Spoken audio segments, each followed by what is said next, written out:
Hello everybody. It is Tuesday, March 21st, 2021. So, we've got a fun question today, a good one that was posted in the BTWB squads feature for the Linchpin crew. And here's what it was. This was a question from Daniel R.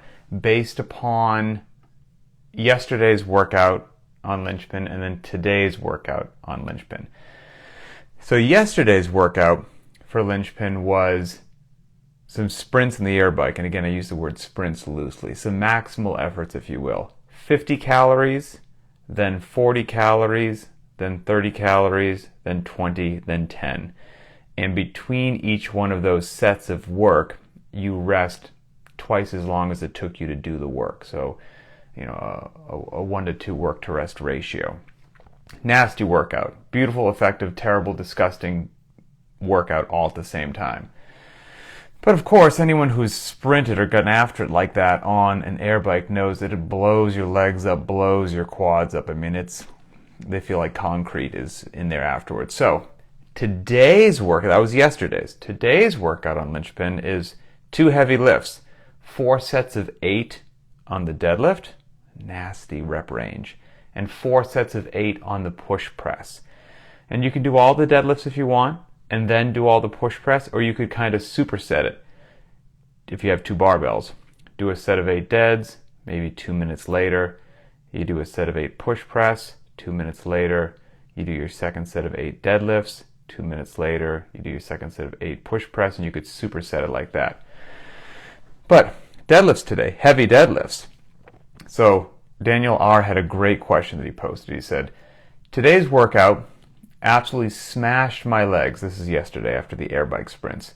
My legs are shaking like crazy. It felt like doing a 12-mile ruck condensed into 8 minutes. Obviously, I won't be good enough to go 100% on tomorrow's heavy day. So the question is, do I just go by feel on tomorrow's strength day and do it even though I know I won't be at 100%?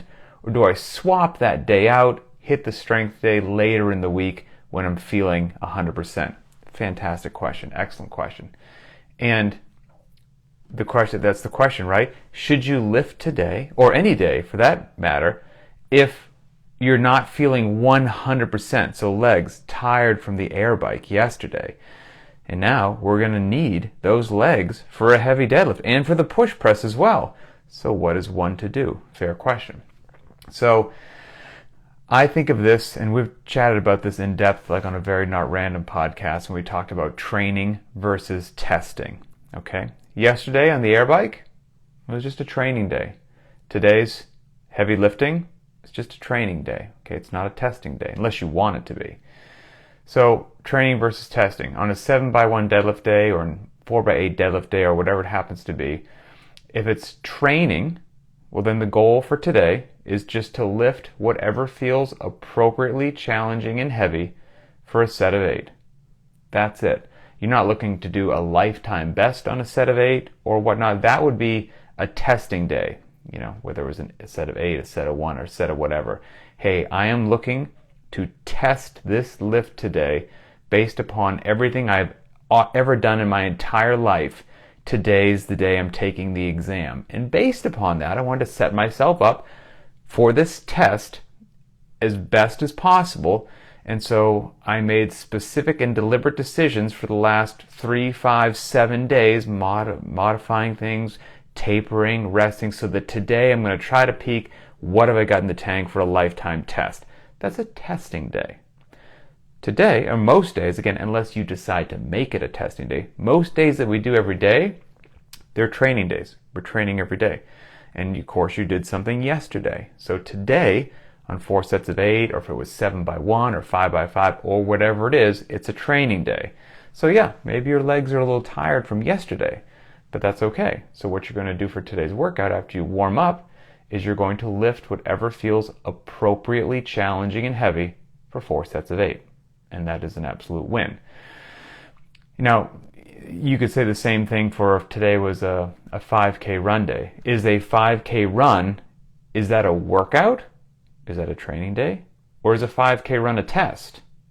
Well, it could be either one. You could go out and run a 5K because it made sense in your training cycle, or you could be like, today I'm doing a 5K time trial to see where I am at when I pour my heart and soul and every ounce of energy I have and lay it all out at the finish line. What's my absolute time trial? Well, that's a 5K as a test versus I'm doing a 5K today. That's something sub-maximal effort because it's just a training day that I have going on. So it's important to understand training versus testing. And then the other part is, and this is where programming comes in, and not to go down a deep rabbit hole, but there's also training, a training day like today, the deadlifts after we did the air bike yesterday.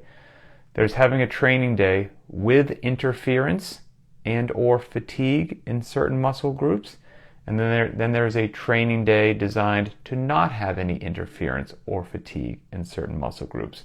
And both are absolutely useful, and both should be layered in to whatever training protocol you're following.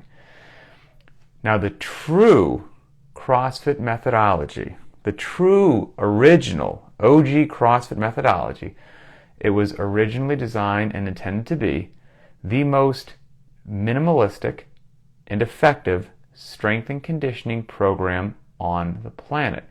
And because of that, we train both ways, both with with interference and without interference, with and without fatigue. But whichever one you're doing, you don't want to do it because you didn't see it coming and happen randomly. Whoever's programming your workouts should be doing that intentionally, deliberately, appropriately, judiciously, the whole 9 yards. And when that's done, it's also an interesting thing that separates CrossFit from a lot of other training protocols, and quite frankly, it's why I think CrossFit makes people into beasts. When done appropriately, it creates ferocious animals of fitness.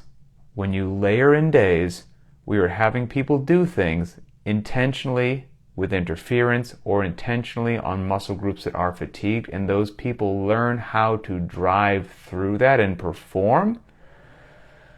That's a powerful part of CrossFit, but it has to be done intelligently when you're laying out the workouts here. Think of the opposite. Somebody says, hey, you know what? I do an old classic style training protocol. It's no interference the day before. Whatever I'm training always has to be fresh all the time. And, I perform well when I'm fresh. When I'm fresh, I can perform well. Well, yeah, obviously, cool, big deal. So can everybody else in the world. There's nothing remarkable about that. Now, if somebody says, hey, if you're a power lifter and you're tapering down for a competition, you want to peak in that day, that all makes sense, right? That's a different endeavor. That all makes sense. But if you have somebody else, and this is the goal of CrossFit, of original, real CrossFit, that says, hey, you know what? I can perform at a very high level of my capacity, darn near regardless of the conditions, regardless of the movements, regardless of the interference or fatigue levels. I can perform at a very high level consistently. Wow, okay. Now you're speaking my language. Now that's pretty impressive and very useful. And that is exactly what we were doing, and that is the goal. Now you want to do that, you want to expose your athletes to training fatigue muscles, tired muscles or whatnot, or muscles that have already been used recently, and you're asking them to perform at a relatively high level. You want to do that, and you want people to know what that feels like and to experience that and to learn about their bodies and to learn about their minds in a safe and controlled environment, like your gym or garage gym, in a safe and controlled environment before they have to experience something like that in the real world, when either their life is on the line or their buddy's life is on the line. Now, as soon as I said someone's life is on the line, that might immediately, to maybe some people who are newer to CrossFit, sound like just, oh, Pat's exaggerating, he's making up this big thing, there's a lot of, big talk there, whose life's on the line, whose buddy's life's on the line, hey, take it down for me, we're just working out. I can understand where that comes from, depending upon what you do for a living or when you get into CrossFit. But if we're getting back to the actual original intent of CrossFit, of beautiful, pure, unadulterated, the original recipe and what it was for. It was for largely police, firefighters, military, first responders, people who their jobs were the actual definition of unknown and unknowable. And therefore they had to be ready for anything. They weren't trying to peak for a competition that's 6 days away in a beautiful air-conditioned environment, and I know exactly the time that I'm going to lift, and I can control all the factors of my life and get to sleep and taper down, and on that day I'm a gorgeous 100%. That's great, and I'm not taking anything away from that, but that's not actually what the intent of CrossFit was meant to serve.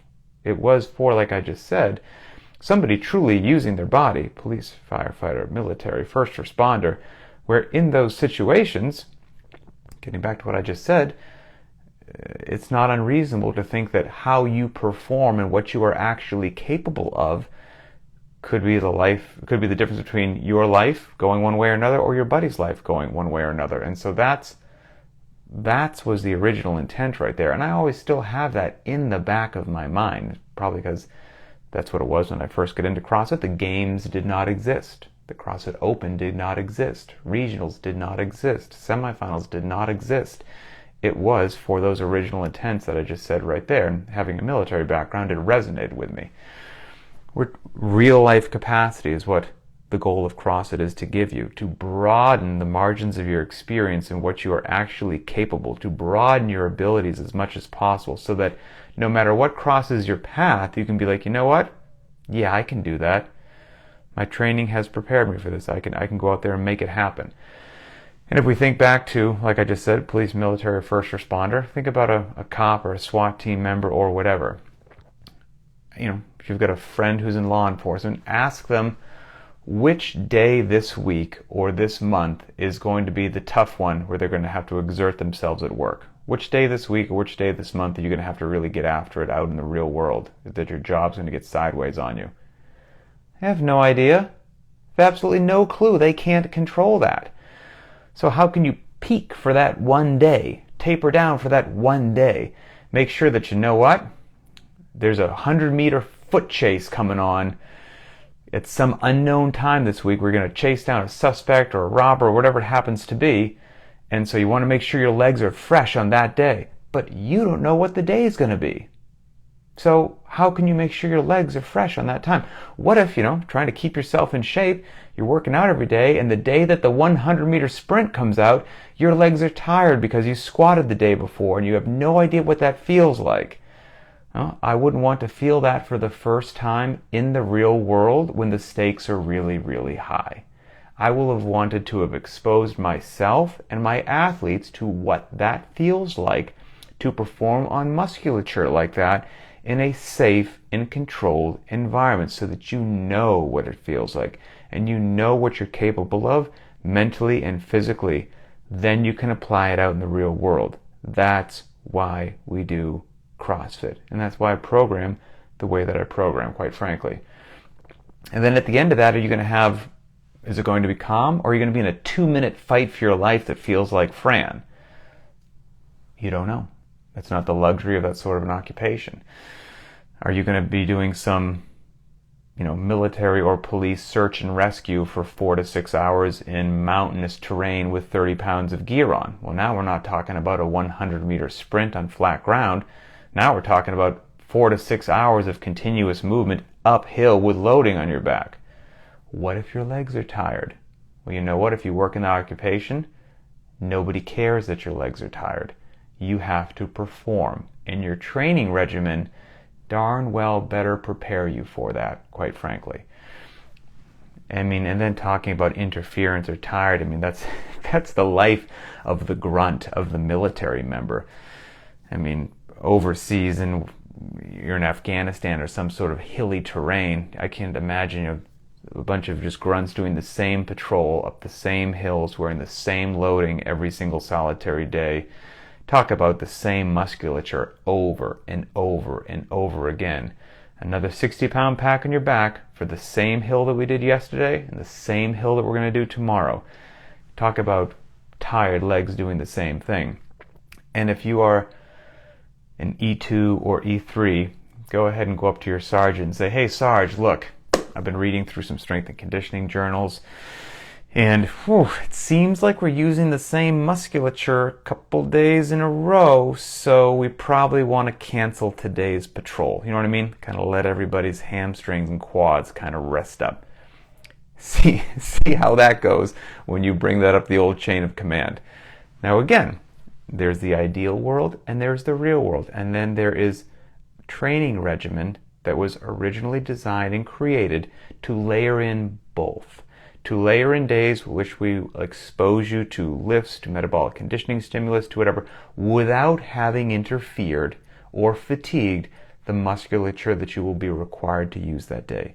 And then very intentionally, we will expose you to lifting days, to metabolic conditioning days, to everything in between, and you will show up to those days fatigued and having just done something that directly interferes with the musculature that you're going to be required on that day. And both have extraordinary value if you live in the real world, 100%. And so that's what we do. And that's also why it's very useful to understand the difference between a training day and a testing day.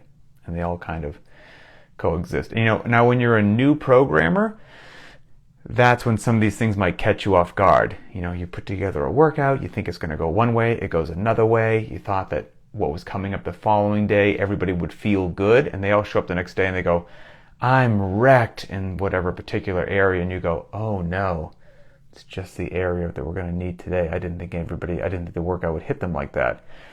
That's part of being a new programmer. It's okay. Anyone who says they didn't go through that learning phase is probably lying to you.